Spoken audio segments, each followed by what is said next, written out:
Assalamualaikum warahmatullahi wabarakatuh. Halo Sobat Aspirasi Podcast. Nah, barengan lagi nih ya sama aku Febianti. Dan kembali kita barengan sama Kak Rehan. Sama-sama dulu nih sobat pendengarnya Kak Rehan. Waalaikumsalam. Dan kali ini berbeda dengan topik yang kita bahas sebelumnya. Dan tema hari ini yaitu remaja tangguh meski sedang berpuasa dan tetap produktif. Bahas-bahas tentang produktif tentunya itu Kak Rehan banget ya, karena di episode podcast sebelumnya juga Sobat Aspirasi bisa dengar banyak banget ilmu yang bisa kita dapatkan dari pengalaman ataupun tips-tips dari Kak Rehan ini. Nah, karena udah disapa-sapa nih ya sama Kak Rehan, langsung aja nih Kak ke pertanyaan-pertanyaan yang akan aku tanyakan ya Kak ya. Di pertama ini, mengapa sih Kak penting bagi remaja untuk tetap produktif meskipun berpuasa? Ya, kalau bicara penting itu pasti kita penting, tapi aku bisa analogikan seperti ini lah. Kenapa kita berpuasa penting? Dan ini ibaratnya bulan Ramadan ini, kalau kita bisa analogikan Ramadan ini sebagai sebuah restoran yang mewah gitu ya, mewah bintang 5 mungkin di hotel atau di mana. Nah, kalau mungkin di luar Ramadan, mungkin di bulan yang biasa, bulan Muharram dan seterusnya, ya mungkin itu kita bisa ibaratkan saja ya, mungkin itu di warteg ataupun kita masak sendiri atau gimana. Nah, Ramadan ini adalah bulan ya di restoran yang mewah. Nah, rugi rasanya kalau kita nggak mencoba semua menu-menunya yang ada di sana kan ya. Apalagi ini gratis gitu. Nah, ibaratnya kalau kita lagi makan ini, tentunya nasi itu kita ibaratkan puasa. Nah, kalau nasi saja tentu nggak cukup kan? Nggak cukup. Pasti kita butuh lauknya. Lauknya itu apa ya? Lauk itu kita ibaratkan sebelah sholat gitu ya. Nah, lalu apa? Kita tentu butuh sayur-sayuran segala macam. Nah, itu mungkin kita itu tilawah segala macamnya. Dan sebenarnya mungkin perbuatan kebaikan lainnya itu sedekah ya, itu mungkin ya buah-buahan atau apalah gitu ya. Dan terakhir juga nggak kalah penting, karena tadi belajar ya, mungkin itu minumannya. Kalau kita hanya beramal saja, mencari ilmu tanpa mengamalkannya, nah itu kan sia-sia juga. Jadi ibaratnya belajar itu adalah minumnya. Nah, minumnya kita pilih yang terbaik juga kan, harus mahal, mungkin kita pilih jus atau apa gitu ya. Jadi ya penting rasanya kita harus kalau kita menyederhanakan seperti itu analoginya, ya rugi kan rasanya kalau kita nggak menggunakan semuanya. Dan kalaupun kita makan, kalau nggak kita lengkapi menunya, nggak nikmat juga kan. Jadi kalau menurut aku sesederhana itulah nanti bagaimana pentingnya kita sebagai pembelajar dan juga sebagai umat muslim untuk tetap semangat dalam belajar dan beribadah. Wow, sudah dianalogikan dengan sangat detail, dan siapa sih yang nggak tergiur gitu ya di restoran yang bisa dikatakan hotel bintang 5, tapi kita kayak nggak mau kesana padahal gratis, rugi banget gitu Kak ya. Dan banyak banget diskon-diskon yang Allah berikan kepada kita selama bulan Ramadan ini, tapi kenapa kita nggak maksimalkan gitu, nggak pakai diskon-diskon itu gitu ya Kak. Dan aku juga mau tanya nih Kak, gimana sih Kak menghadapi tantangan selama bulan Ramadan ini? Biasanya kan kayak remaja itu jadi kayak kadang nggak produktif, males-malesan. Itu gimana sih Kak cara kita mengatasi tantangan? Cara kita mengatasi tantangan, yang pertama kita paham diri kita di posisi mana dulu nih. Kita nggak harus kalau datang-datang kita langsung hari ini kita targetin, kita langsung hari ini 5 juz segala macam. Itu kan rasanya nggak bisa, nanti nggak konsisten. Bisa, tapi untuk yang berikutnya bagaimana ya. Jadi tantangan agar kita tetap produktif dan semangat, yang pertama kita baca diri dulu kita di tahap yang mana sih ya. Tadi kalau misalnya yang sebelumnya aku sudah ada kita tuh ada 5 tahap. Yang pertama mungkin kita di tahap sebagai beban gitu ya, jadi kita nggak tahu apa-apa gitu. Nah, kalau kita masih di tahap ini, kita mungkin prosesnya kita belajar dulu. Kita belajar apa sih itunya gitu ya, bagaimana kita paham akan kewajiban, bagaimana kita nggak takut akan Ramadan datang. Nah, itu di tahap. Nah, kalau kita di tahap yang kedua kita masih menganggap ini kewajiban, bagaimana kita menikmati kewajiban itu? Nah, ketika kita sholat, ya bagaimana bahwasannya sholat ini menjadi sebuah kebutuhan kita gitu ya. Bagaimana kita belajar ini sebagai sebuah kebutuhan kita. Dia hanya memenuhi karena ini disuruh dosen gitu, hanya ini paksaan dari orang tua atau apa gitu ya. Nah, itu kan jangan sampai itu. Nah, kalau kita masih di tahap itu, apa sih solusinya gitu? Karena tantangannya berbeda-beda. Yang ketiga, mungkin kalau kita sudah di tahap menganggap ini sebuah kebutuhan, nah terkadang orang-orang nih datang pada saat butuhnya aja kan. Ada juga kalau butuhnya dalam hal lain gitu ya. Kita kan kadang nggak fair gitu ya. Kalau Allah kasih kita ujian, nah kita mau kenapa ini gitu. Tapi kalau alokasi nikmat kita diem-diem aja kan, nah itu artinya kita nggak fair. Jadi mungkin kalau di tahap itu mungkin kita harus tingkatkan lagi bagaimana caranya kita menikmati semua keadaan dengan rasa syukur. Nah berarti udah di tahap berikutnya rasa syukur. Tantangannya beda lagi kan kalau udah rasa syukur, bagaimana kita mencintai seluruh kegiatan kita. Nah kalau kita sudah cinta, udah di tahap cinta, bagaimana kita istiqomah dan bagaimana kita menyebarluaskannya lagi gitu kalau kita udah di tahap itu. Jadi beda-beda. Pertama kita tentunya menghadapi tantangan itu kita baca dulu kita di mana posisinya gitu. Kalau kita di tahap yang awal beban gitu. Orang aja mungkin dikasih yang kalau ibaratnya olahraga gym gitu ya, dia baru nge-gym kasih 100 kilo pertama kan langsung chaos juga. Ya.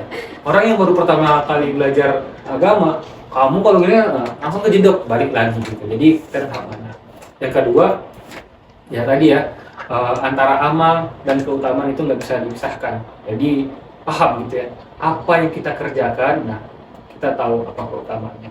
Ya, yang terakhir ya tetap istiqomah dengan cara masing-masing, bagaimana kita dengan driver kita masing-masing itu berbeda-beda tentunya. Tapi yang terpenting cari lingkungan yang terbaik yang mungkin bisa mengingatkan kita, atau tinggalkan lingkungan yang terasa mengganggu kita untuk bisa produktif gitu. Tinggalkan lingkungan yang toksik itu juga perlu ya kak. Kadang kayak kita tuh karena udah di lingkungan itu susah keluar gitu kan. Itu gimana sih kak caranya biar teman kita juga nggak tersinggung, padahal kita juga kalau keluar dari lingkungan toksik kita juga bisa berkembang, tapi kayak itu enggak, kayak ngerasa nanti aku mau punya teman, nanti apa, kayak sedari itu banyak teman Feby yang seperti itu gitu kan. Gimana sih cara mengingatkan pelan agar dia juga nggak tersinggung atau kita juga yang sedang mengalami di situ? Oke. Kalau dari aku cara ya, kita menghindari lingkungan itu bukan berarti kita memutus silaturahmi ya. Kalau dari aku bukan fokus kepada orangnya, tapi fokus pada diriku saja. Ketika mau menghindari sesuatu kegiatan ajakan atau apapun itu, ya aku fokus pada diriku saja, bukan berarti aku harus apa yang aku inginkan aku ajak dia, tidak. Tapi ketika mungkin itu aku nggak pas dengan kegiatan dia, ya aku nggak ikutin. Tapi ada hal lain mungkin bisa kita baca diri kita. Kita bisa mempengaruhi lingkungan itu atau lingkungan itu bisa mempengaruhi kita. Ada dua hal yang berbeda. Kadang ada orang yang luar biasa, Masya Allah gitu ya, dimanapun dia berada, dia bisa mempengaruhi lingkungannya. Kalau kita di lingkungan itu silahkan saja. Tapi kalau aku pribadi, aku belum di tahap itu. Ketika aku di lingkungan itu, ya terbawa-bawa gitu kan ya. Jadi ya lebih baik menghindari saja. Nggak harus kita, ini apa, kalian seperti itu, enggak lah. Maksudnya buat apa kita seperti itu? Pasti nanti ya, feedbacknya nggak baik untuk kita. Tapi ya dengan cara yang baik saja gitu ya, tanpa memutus silaturahmi juga.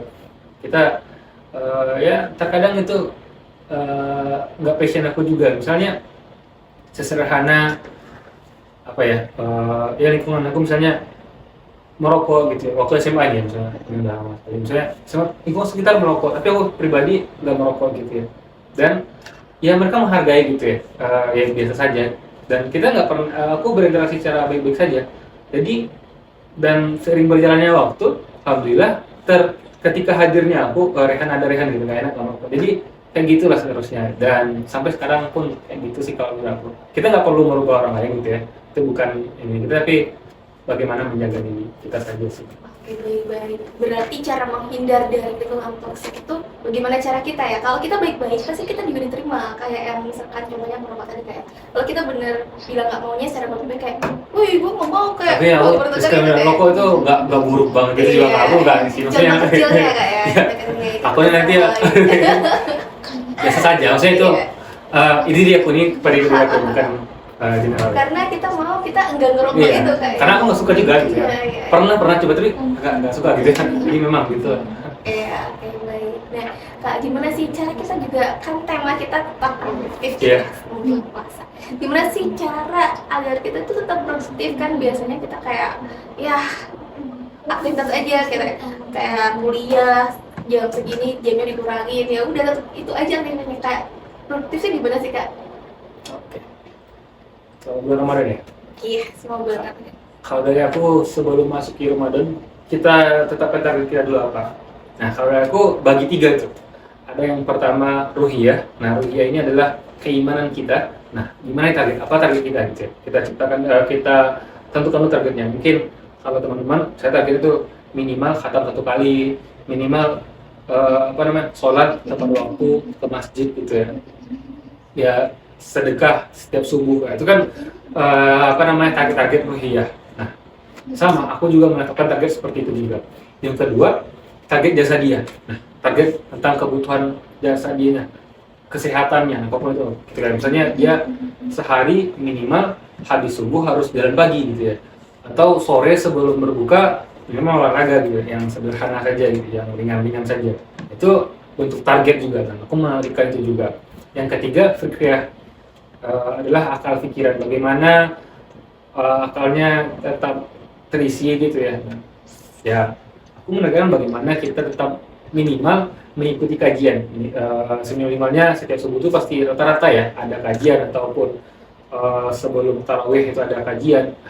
Di mana kita menahan diri kita untuk ikut mendengarkan itu. Jadi ada 3 target gitu. Jadi tadi aku jadi harus menentukan aja ya. Ya kalau dari aku tetapkan tujuan dulu gitu ya. Apa target-target kita. Yang kedua ya, ketika kita sudah menentukan target tadi ya, bagaimana kita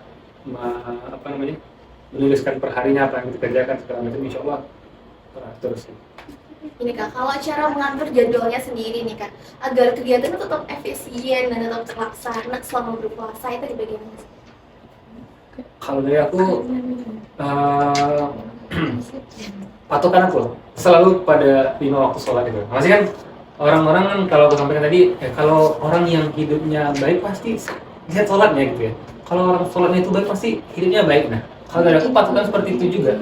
Jadi berusaha seperti itu ya. Jadi kalau aku timelinenya pagi itu ada sholat itu kalau subuh ya, di subuh ada 1 jam tadi yang inspirasi ngaji dulu, habis itu kegiatan lagi olahraga dan segala macam. Patokan aku yang kesana. Kalau ya setelah ini zuhur nih, setelah ini asar nih ya. Jadi patokan aku kesana. Dan biasanya ya, tapi ini orang beda-beda dan aku nggak bisa kasih tips and trik soal ini, pasti beda-beda lah orang-orang menentukan tandanya, dibikin jadwal atau itu hal yang biasa sih kalau aku ya, nggak ada yang spesial sih. Tapi yang jelas tadi target-target itu dituliskan per per harinya, harus ngapain, target ibadahnya ataupun target ilmunya yang gimana gitu per hari. Jadi kalau bisa bikin target Kak ya, biar kayak tahu nih sehari ini mau ngapain aja, targetnya sehari ini udah kecapai belum gitu ya. Dan ini nih Kak, biasanya kan kalau puasa nih kebanyakan anak-anak remaja itu energinya kayak terkuras katanya, kayak aduh aku males mau ini mau itu gitu. Kadang diajak dia juga ogah-ogahan, aku kan puasa aku malas nanti energi kurang gitu. Gimana sih Kak cara kita agar tetap menjaga energi supaya sama gitu dengan aktivitas kita sehari-hari bahkan sebelum puasa? Yang pertama, kita bagaimana ini kita menjaga ibadah itu feeling good kita itu, kita berakat sama Allah gitu. Semua aktivitas itu karena Allah gitu ya. Kita berbuat kebaikan itu karena Allah. Kita mengadakan aktivitas sesuatu itu karena Allah gitu ya. Jadi semisal kita ada ajakan yang lain dan gitu ya, ada aktivitas yang lain, ketika kita mengingat Allah pasti kita contohnya sederhana gitu ya. Misalnya ada nih ajakan untuk ke kajian sama ke nonton konser gitu ya. Nah, ketika kita ingat Allah gitu ya, pasti apalagi kita mengingat kematian. Nah, kalau kita nggak pilih kajian gitu ya, apakah misalnya kita meninggal hari itu juga, kita meninggal di konser gitu ya, gimana gitu sekali kayak Kalau dari aku ya, yang pertama bagaimana kita menjaga akal kita pada Allah. Kita nggak mengharapkan manusia gitu. Ketika kita berkegiatan membantu orang lain ya, kita membantu orang lain itu niatnya karena kita ingin dibantu oleh Allah. Kita sholat ya karena kita ingin dibantu oleh Allah. Kalau kita terkadang kalau kita bantu orang lain gitu ya, apapun itu, misalnya kita pinjamkan dia sepele, kita pinjamkan dia hotspot segala macam, tapi ketika berteman ternyata dia kok nggak peduli sama kita gitu ya, sama orang lain gitu ya, itu kita langsung marah ke dia gitu segala macam. Nah itu artinya kita belum beramal karena Allah gitu ya. Nah kalau kita nggak beramal karena Allah itu pasti sering kecewa, sering capeknya gitu ya, sering yang nggak semangatnya. Makanya kalau kita beribadah karena Allah, membantu orang karena Allah, ya insya Allah semangatnya itu tetap sama aja. Ya, jadi lebih ingat janganlah pernah mengharapkan sesuatu dari manusia, karena ujung-ujungnya kamu akan kecewa. Berharap sesuatu itu hanya kepada Allah Subhanahu wa Ta'ala. Oke, dan kak ya, kita itu biasanya kak kalau tadi energinya sering habis gitu ya, biasanya gampang lapar, gampang terkuras semuanya. Itu ada nggak sih kak tips atau trik cara biar mengatasi itu? Ya, Langsung saja nih, ada apa ini? kalau dari aku sih ya, yang pertama kita sahur ya, sahur tuh dioptimalkan betul, dimaksimal, ya efisien lah sahur kita tuh apa sih yang kita makan, kesehatan dari asupannya ya.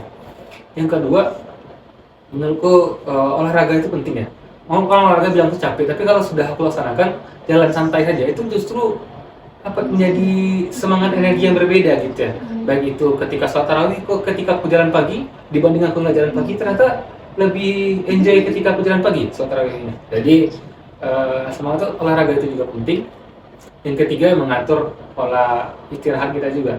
Nah, kalau kebanyakan istirahat justru menurutku menjadikan kita lemah gitu ya.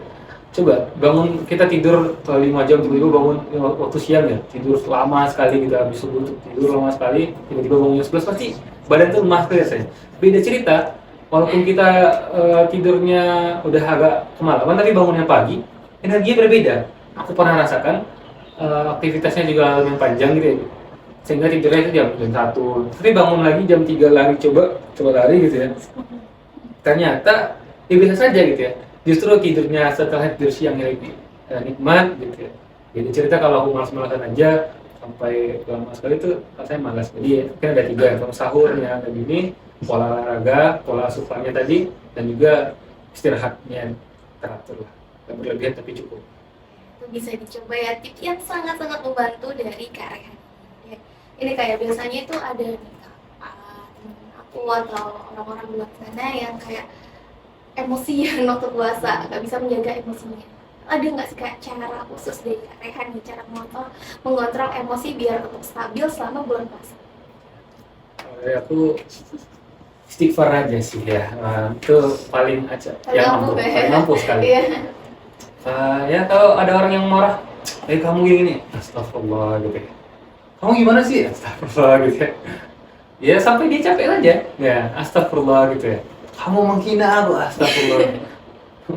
Jadi ya udah pergi kamu sana, astagfirullah gitu ya. Udah, nah, nanti dia udah capek, nah, udah gitu ya. Terus kalau misalnya tadi istighfar juga tidak mampu gitu ya, tidak ampuh gitu ya, kita wudhu gitu ya, jaga wudhu kita. Bagaimana mungkin sebisa mungkin ya kita selalu beraktivitas dalam berwudhu terus. Nah, itu kalau batal wudhu lagi itu kayak ampuh sih.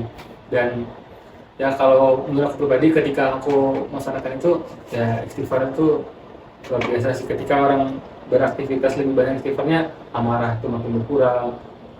Ya susah lah untuk marah kalau istighfar gitu ya, pasti kamu ya susah lah. Ya, emang bener-bener kedengarannya sepele ya istilah, tapi manfaatnya yang dirasakan itu bener-bener sangat-sangat ampuh ya. Sebuah inspirasi kayak jiwa jadi lebih tenang, emosi juga jauh lebih terkontrol gitu ya. Dan nggak kerasa nih Kak, kita udah mau selesai aja. Ada nggak sih tips atau kata-kata ataupun motivasi yang mau diberikan kepada sobat pendengar Aspirasi Podcast untuk tema hari ini? Mau kata motivasi apa ya? Ya tadi sih kalau aku bilang sama aja sih dari yang sebelumnya. Jadikanlah ini sebagai sebuah momentum perubahan, momentum kebaikan ya. Kalau di Ramadan saja kita gagal, bagaimana di bulan-bulan berikutnya? Karena di Ramadan ini tentu banyak sekali kemudahan beribadah, kemudahan untuk menuntut ilmu, karena banyak sekali kajian-kajian yang ada gitu ya. Nah, kalau di bulan Ramadan yang lingkungan kita saja sudah baik tapi kita gagal, itu bagaimana untuk bulan-bulan berikutnya? Jadi dan juga renungkan juga apa sih yang mau kita cari di dunia ini, tadi targetnya apa segala macam. Kalau hanya urusan dunia saja, itu aku rasa nggak cukup gitu ya. Jadi kalau dari aku ya beribadah karena Allah, semangat terus. Rugi sekali kalau kita nggak memanfaatkan bulan puasa ini.